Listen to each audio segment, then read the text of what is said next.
Gudu, Gudu, take me with you, Saroo pleaded, tugging at the hem of his brother's worn shirt. Dust swirled around their bare feet in the courtyard as Gudu prepared to leave.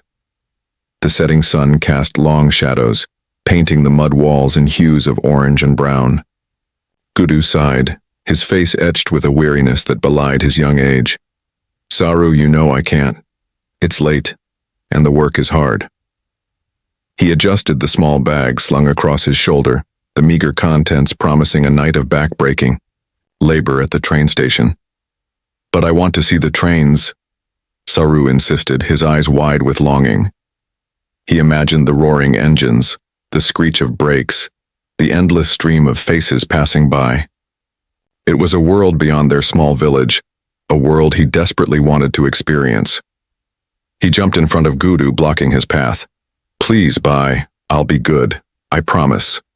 Gudu hesitated, his resolve crumbling under Saroo's persistent gaze. He knew his little brother's adventurous spirit couldn't be contained for long. All right, he relented, grabbing Saroo's hand. But you have to stay close, do you hear me? Close, don't wander off, not even for a second. Saroo's face lit up, his earlier pestering instantly forgotten. He nodded eagerly, his grip tightening on Gudu's hand. I will, bye. I promise I won't. The train station was a cacophony of sights and sounds that overwhelmed Saroo's senses. Steam billowed from the arriving locomotives, hissing and groaning like mythical beasts. Passengers hurried to and fro, their voices a jumbled chorus of greetings and farewells. Porters struggled with heavy trunks, their faces slick with sweat. Saroo stared in wide-eyed wonder, his small hand securely clasped in Gudu's. The air thrummed with a frenetic energy, a stark contrast to the tranquil rhythm of their village. He craned his neck, trying to take it all in, the sheer scale of it breathtaking. This wasn't just a station. It was a gateway to someplace else. Gudu led him to a quiet corner near the tracks, away from the main thoroughfare. Stay here, he instructed, pointing to a stack of crates. I need to help unload these bags. Don't move unless I tell you to.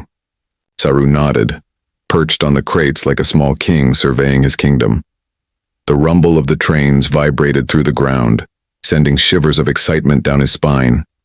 He watched as Gudu disappeared into the throng of workers, his small frame swallowed by the chaos.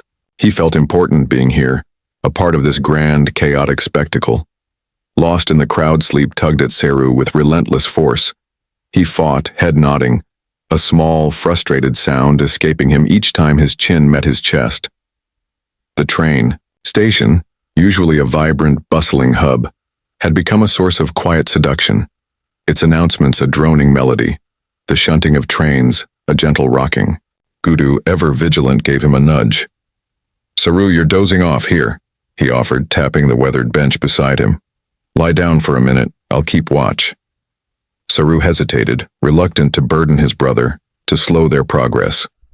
Yet exhaustion was a tangible weight pressing him down. Promise you won't go, he mumbled, already succumbing to gravity. Gudu squeezed his shoulder reassuringly. Promise, I'll be right here. Just close your eyes, little brother. The last sensation Saroo registered was the rough texture of the wood against his cheek and the fading thunder of a train pulling away. Then oblivion. He jolted awake, a frantic drumbeat in his chest. The station felt alien. The usual chaotic energy had been replaced by an unnerving stillness, punctuated only by the occasional sigh of escaping steam and the distant cries of scavenging dogs. Long, grotesque shadows danced under the flickering gaslight, twisting familiar forms into frightening shapes. Gudu had vanished. A knot of fear tightened in Saroo's throat. He pushed himself up, the world tilting precariously, and desperately surveyed the platform. Deserted. He called out, his voice a fragile thread in the immense space.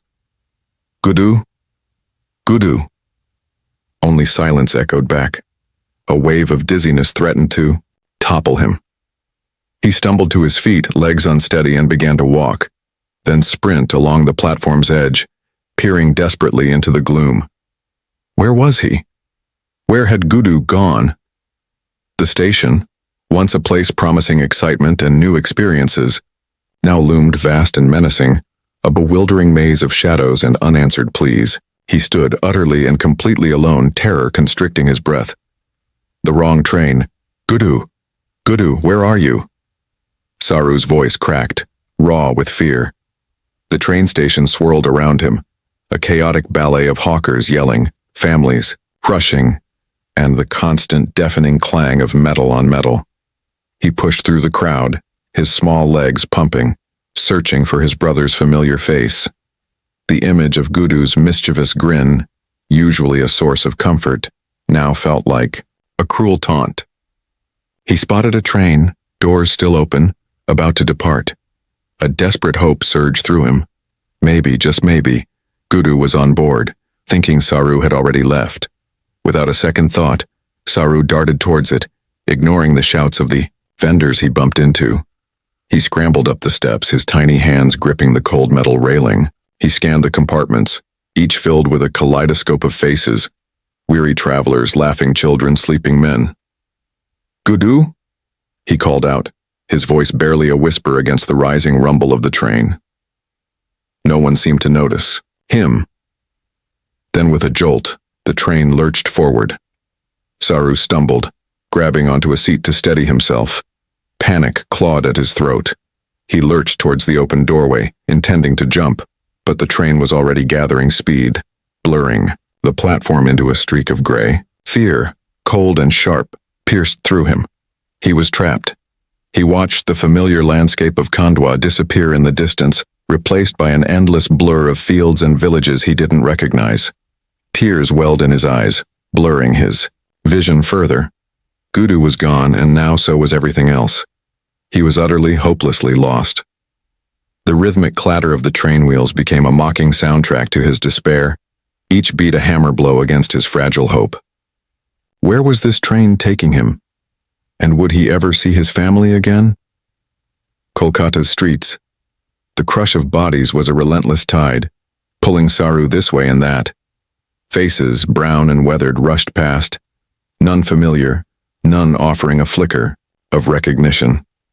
Each shout, each honking horn, each insistent vendor's call was a jarring blow to his senses.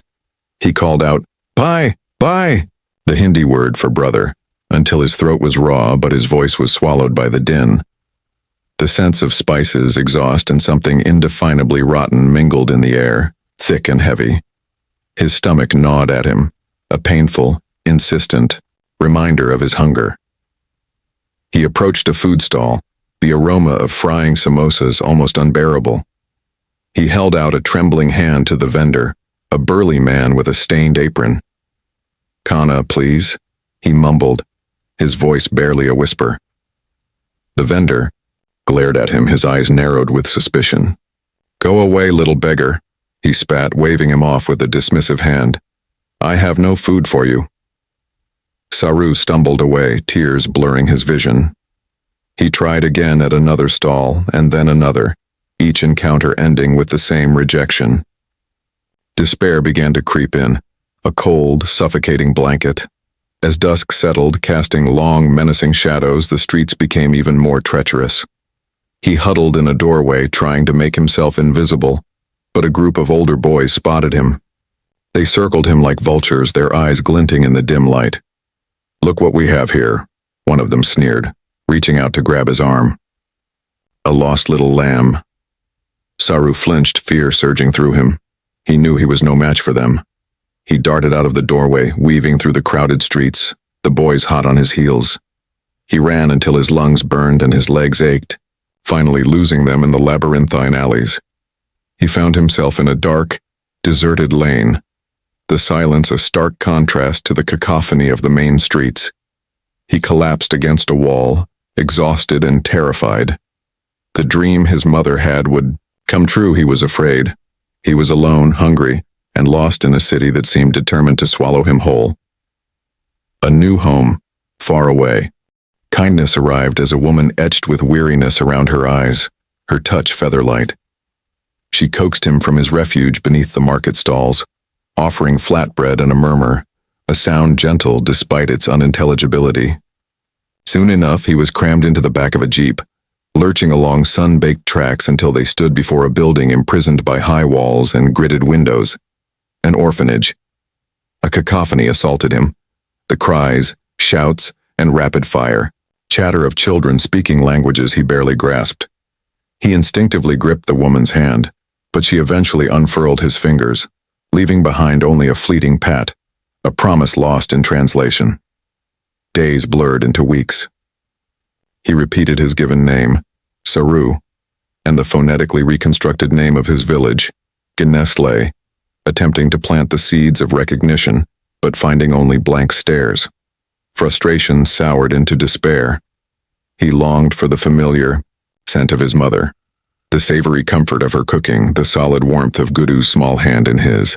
The orphanage staff, though well-meaning for the most part, were stretched thin, resources scarce. They did what they could, but to them, Saroo was just another anonymous face in a crowd of displaced children. Then came the Americans. A couple, towering above the other adults, their hair the color of wheat, their smiles tentative. Sue and John Brierly. They moved slowly through the ranks of children, their expressions a somber blend of hope and heartbreak. Saroo observed them, cautious yet intrigued. Sue paused before him. She knelt, meeting his gaze directly, and spoke in a soft, melodious English. He didn't grasp the meaning, but he sensed the radiant compassion in her eyes. She extended a small, vibrantly hued toy car. He accepted it, his small fingers brushing against hers in the exchange. "This is him, John," Sue breathed, her voice thick with emotion. "He's the one we've been waiting for."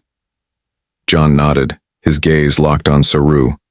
"He's small, Sue. He'll need looking after." And so Saroo Munshi, the misplaced child from Ginesle, was chosen. He received a new identity, Saroo Brierly, and a new homeland, far away, nestled among the majestic peaks of Montana. A new chapter began, built atop the fragmented remnants of the past. A life overflowing with affection and compassion, yet perpetually haunted by the spectral image of the mother he could never quite relinquish. Montana dreams, Indian memories. Montana was a canvas of endless blue skies and rolling hills, a stark contrast to the crowded streets of Calcutta. Sue and John, with their gentle smiles and unwavering patience, painted a new life for Saroo. He learned English quickly, his sharp mind absorbing the language like a sponge. Baseball replaced cricket, and snow replaced monsoons. He made friends, kids who marveled at his accent and the exotic stories he sometimes dared to share. But the nights were different. Sleep offered no escape. Instead, fragmented images flickered behind his eyelids. His mother's worn sari, the scent of jasmine, the metallic tang of the train, his brother Kalu's mischievous grin. These weren't nightmares, not exactly, but vivid echoes that left him disoriented and aching for something he couldn't quite grasp. He'd wake up sweating, heart hammering, the vast Montana sky feeling impossibly distant. One night he woke up screaming, "Kalu, wait!" Sue rushed in, her face etched with concern. She held him close, whispering soothing words until his sobs subsided. "It's okay, Saroo. You're safe now. We're here." He clung to her, burying his face in her shoulder. He knew he was loved, cherished even, by these people who had chosen him. He was grateful, deeply so, but the guilt gnawed at him. He felt like he was betraying the family he'd left behind, the mother who must still be searching. Sue held him at arm's length, her eyes filled with a quiet strength. "It's all right to remember, Saroo. Don't ever feel like you have to forget. Your memories are a part of you." She paused, then added softly, "We'll figure it out, together." John appeared in the doorway, his presence a silent reassurance. He didn't speak, but the love in his eyes was a promise. He knew his son was strong. He just needed to be reminded of it sometimes. The taste of jalebi, the clinking of glasses and boisterous laughter faded into a dull hum.